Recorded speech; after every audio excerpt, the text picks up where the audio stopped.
Okay guys, let's talk quickly about this brake light switch for the E36. I just finished replacing mine. I don't have footage of it actually being done, but let me tell you guys a couple tips about how I did it. First things first, I strongly suggest pulling your driver's seat. It does not take very long. It's 4 16mm bolts. Pop those caps in the front. Pull out the seat, make sure you got a lot of space, don't scratch your car. It's completely worth it because then you can lay down here. Next step after you do that is to pull this panel here, okay? There's 3 screws, one there, one there. You can see I'm missing my sand beige cap there. And then the third one is right there. Pull those 3, and then this entire panel is gonna pull out. And you're gonna wanna pull it here because there's a couple tabs. You're gonna wanna pull this out.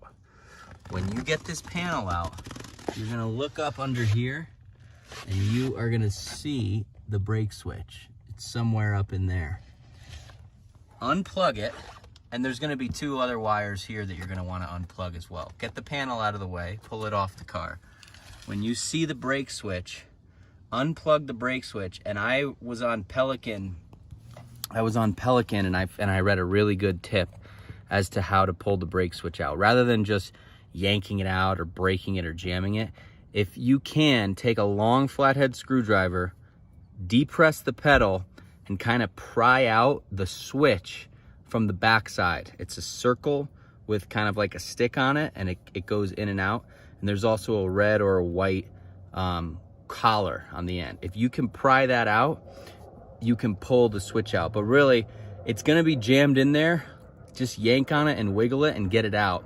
And then the other important thing is on the new switch, there's a small little indentation, and you'll see on the bracket there's also an indentation. To get the new switch in, which was very difficult, you have to line up that indentation. In my case, the switch went vertical, and you just kind of line it up and jam it in, and you're gonna hear a click. And when you hear that click, guys, the job is basically done. That is like the milestone, and it'll feel good. But man, this was not a fun job, I tell you. And then after that, put everything back together, okay? So just quickly recap. Pull the seat, pull the panel, 3 screws on the panel, pull the old switch out, pop the new switch in. Every single one of these switches fails on E36s, and you get that annoying message. So you're gonna have that problem. But anyway, sorry for the poor production quality, but hopefully this was helpful.